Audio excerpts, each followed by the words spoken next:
Agora, do dia 25, o arquivo do dia 25, vamos lá.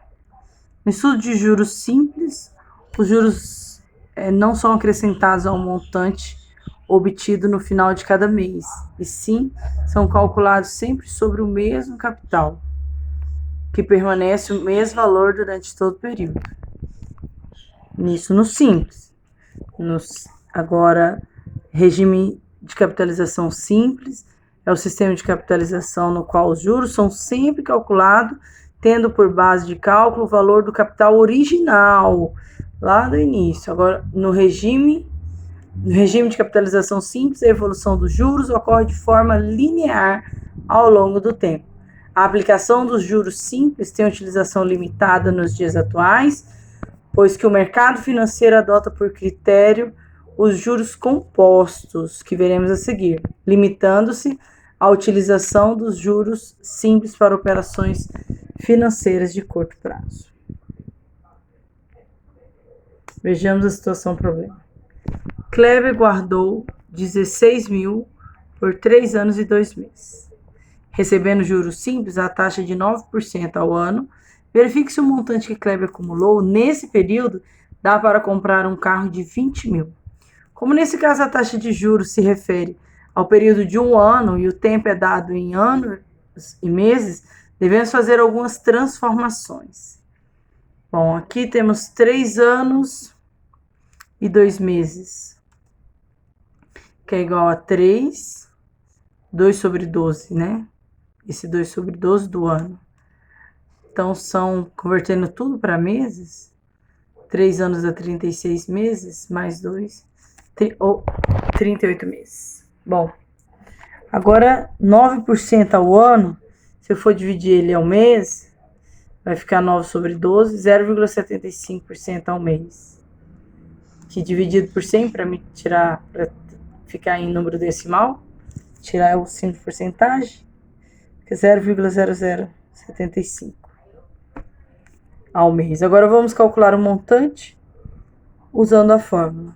Bom, para mim calcular o montante, eu vou somar o capital mais os juros.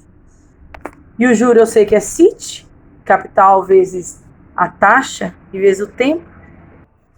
E para o montante, né, nós temos multiplicar o capital, aí parênteses, 1 mais IT.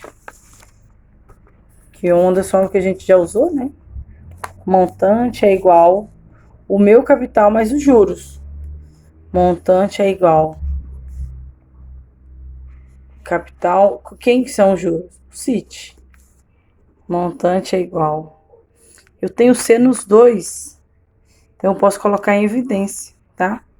Então eu coloco aqui o C em evidência. C dividido por C, 1. CIT dividido por C, né? Se eu tivesse aqui, ó, placa de divisão, eu cancelaria o C, né? Ficava só IT. Então, essa é a forma que já apresenta aí no de vocês. Só coloquei aqui para vocês relembrarem de onde ela tá saindo, tá?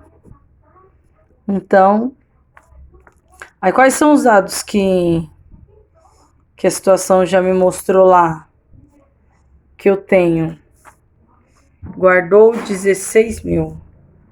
Então, ali tem capital.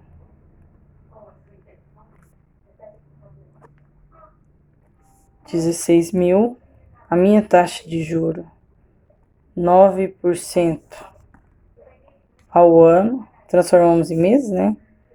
Ficou 0,0075 ao mês. E o tempo, 38 meses.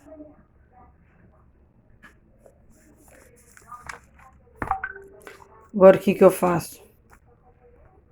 16.000, 1 mais I, 0,075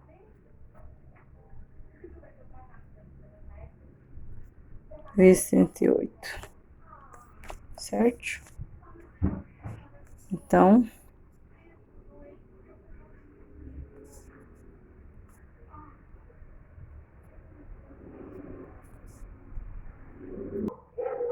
Então, eu vou colocar. Aliás, vamos fazer adendos parênteses primeiro, tá? Vamos obedecer os sinais de associação. Então, 0,0075 vezes 38, 0,00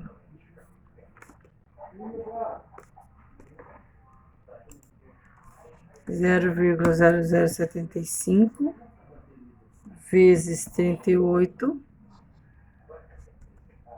0,1 mais 0,285, né? Então, M é igual a 16.000 vezes 1 mais 0,285, 1,285. Esse 1 vai representar um todo inteiro, vai representar os 16.000. E o 0,285 vai representar os juros que vai aumentar, tá bom? 0,285 mais 1, né? Deu 1,285 vezes 16.000, 20.560, 20.560. Esse é o nosso montante, certo? Então, usem a calculadora, tá?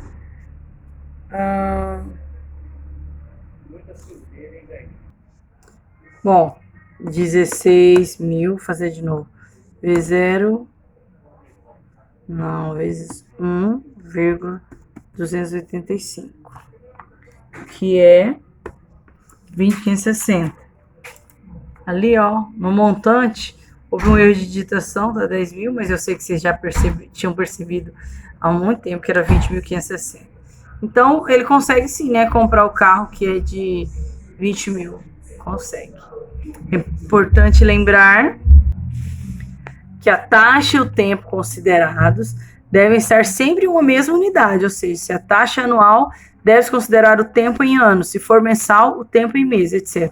O uso da calculadora é imprescindível para evitar que a atividade estenda-se muito em função das dificuldades de cálculo.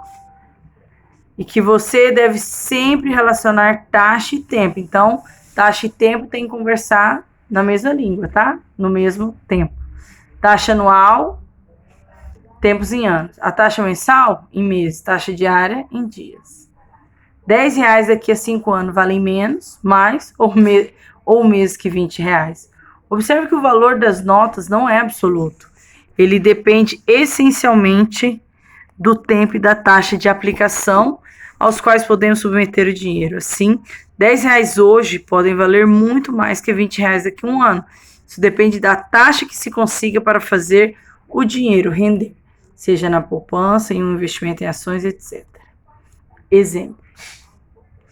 Imagine que você pegou R$10 emprestados com seu irmão a uma taxa de juros compostos de 2% ao mês. Qual será o valor da sua dívida daqui a um ano?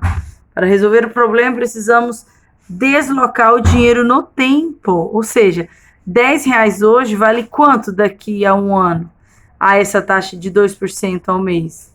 Então, já vamos fazer aqui já inicia. Aqui a gente já vai falar de juros compostos.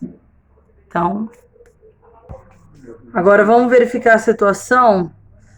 Do simples a gente já memorizou, né? Na questão do juros simples, para saber o montante, eu pego o capital e somo o juro. E sei como calcular os juros. Nos juros compostos, eu também vou pegar como base o meu capital, é óbvio. Só que ao invés de eu multiplicar esse tempo aqui, ó, o que eu vou fazer? Eu não vou colocar ele aqui. Eu vou exponenciá-lo. É por isso que a função num gráfico, se vocês não entenderem, não tem problema. É por isso que a função num gráfico, quando o juro é simples, ela é linear, ela cresce sempre só um pouquinho a cada tempo. E aí, quando é um gráfico de juros compostos, o crescimento dela é exponencial. É outro bem mais agressivo, tá? O crescimento, né? Então, a diferença vai ser aonde? A diferença, ela, ao invés de o meu T tá aqui, eu vou colocar o meu período. Eu não vou pôr mais T. Vai dar com a letra N de períodos, tá? Vai ser aqui o expoente, tá bom? Então é isso que a gente vai fazer aqui, ó.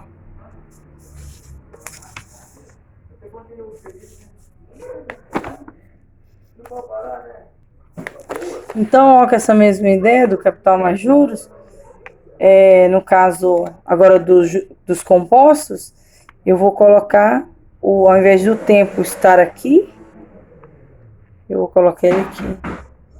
Agora ele vai chamar o N referente aos períodos, tá? Então, como no exemplo ele deu para a gente usar C, aqui vai colocar o tempo, que é 12. O meu capital são R$10 emprestado, né? A minha taxa de juro lá fala que é quanto? 2% ao mês, dividido por 100, 0,02. Isso aqui tudo elevado ao meu período, né? Que é 12. Nossa, precisa decorar isso? Não. Gente, isso aqui é só meu capital. Será quanto? Capital atual, né? 1 mais 0,2, 1,02 elevado a 12. Nossa. Então, eu fiz toda a explicação e a gravação tava pausada. Tem mais? Então, o que nós fizemos aqui? Em relação aos juros simples, a gente vai nos lembrar as progressões aritméticas, juros compostos, progressão geométrica. Então, aqui eu tenho, trabalhando a potência, né? Nos juros compostos, então eu vou pegar o meu capital, aparente, 1 mais a minha taxa de juros, 0,02, que é 2%, 2% dividido por 100%, fica 0,02. E aqui eu vou colocar a quantidade do tempo, meu período. Então, somo, né? 1 mais 0,02, 1,02, eleva a 12, vai dar 0,26. Vai dar, elevado a 12, vai dar 1,26, 824179. E aí, agora sim, né? Respeitei o sinal, né, de parênteses, que tem que calcular primeiro parênteses, potência, retização. E agora, 10 vezes 1,6, 12,68. Depois essa casa estava aqui o 2, né? Depois da segunda casa, que são os centavos, se for maior que 5, eu aumento aqui. Menor que 5, eu excluo tudo para lá. Então, aproximadamente, o que eu vou pegar é R$12,68, tá?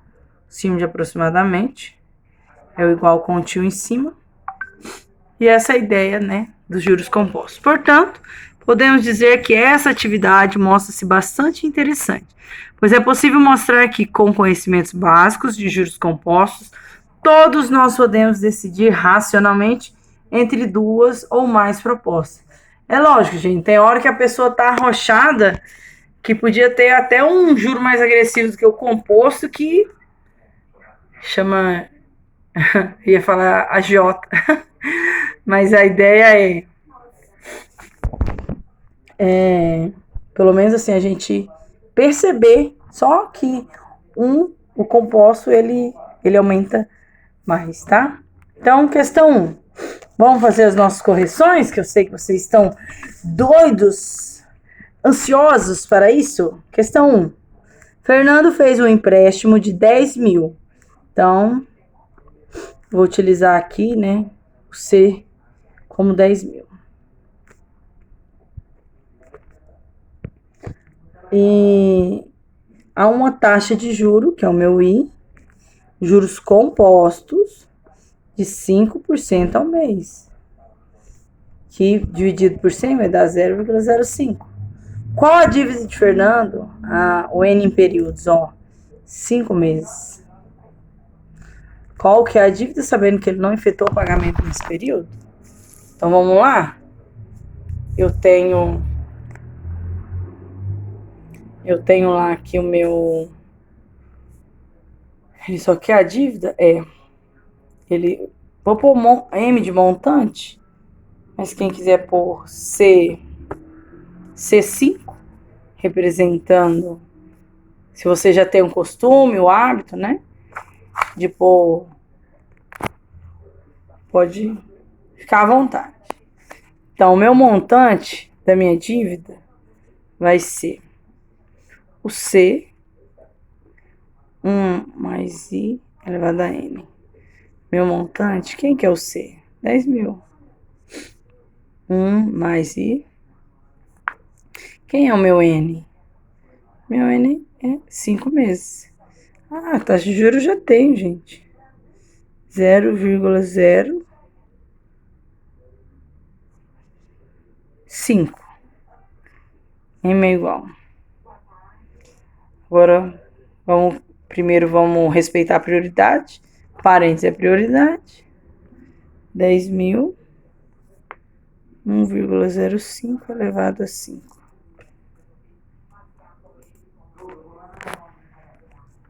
Então, 1,05 elevado a 5. São 5 meses, né? 1,27628. Vou deixar aqui. Multiplico 1,2762. Agora multiplico por 10 mil. Vou ter 12.768,62 e 80. Terceira casa. Terceira casa aqui, ó. É 5 acima de 5? Então eu aumento 1 antes. Esse tá 1, antes do 5 tá 1, colocar 2. Então, 12.762,82. Essa aqui é a dívida daqui a 5 meses, sem que ele faça pagamento algum, tá bom? Então, lá tá perguntando, qual a dívida? A dívida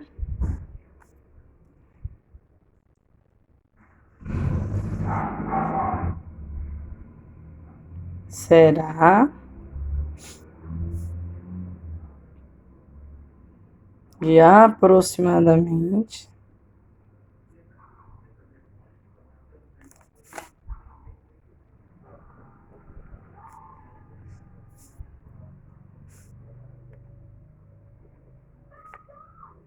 12.762,82 daqui a 5 anos.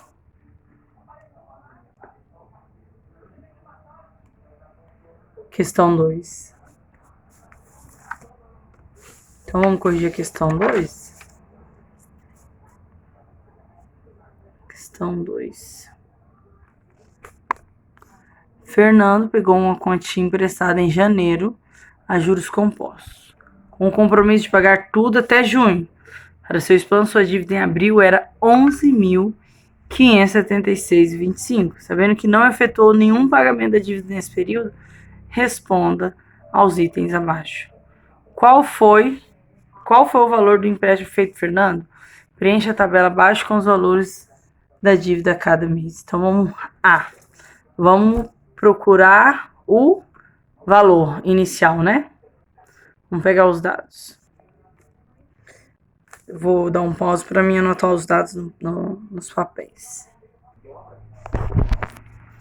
Bom, janeiro. Então, temos o número de... Já peguei lá o valor por cento ao ano, o número de período.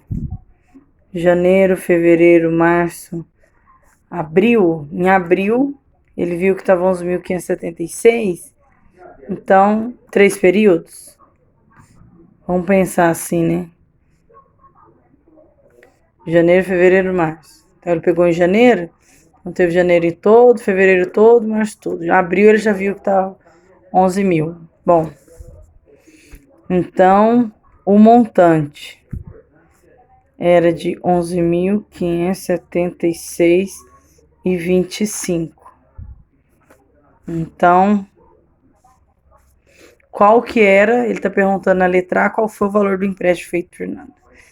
Então, a gente viu, para eu calcular o montante, C mais 1 mais I elevado a N. Eu tenho um montante, 11.576,25. Não tenho C, mas tenho 1 mais 0,05 elevado a 3. Elevado a 3. Então, aqui eu consigo isolar, né? Consigo resolver esse. Esse aqui tá multiplicando tudo. Vou conseguir fazer num número só. Depois, passo pro outro lado da igualdade, dividindo. Consigo perfeitamente. Só vou trocar, passar quem tá no segundo membro pro primeiro e quem tá no primeiro pro segundo. C vezes 1,05 elevado ao cubo, igual a 11.576,25. Então, vamos calcular aqui. Vai ficar C é igual a 11.576,25. 1,05 elevado a 3. Que eu considerei aqui 3 períodos, tá? 1,157625. Então, isso aqui vai dar 1,157625. Aí, já passei trazendo o valor deste ao cubo, tá? Então, agora eu vou dividir e vou saber qual que era o capital inicial, certo? Então, vai ficar 11.576,25 dividido por 1,157625. Bom, meu capital inicial era de... Capital inicial, o valor do empréstimo inicial era de R$10.000. Isso na letra A. Agora e na letra B? Na letra B, vamos lá. Preencha a tabela abaixo com os valores da dívida a cada mês. Bom, então como que eu vou fazer a cada mês?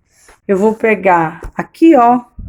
Se eu coloco 1 aqui, eu vou ter a de janeiro, né? Que é no primeiro mês. Se eu coloco 2, vou ter de fevereiro. 3, eu já tenho.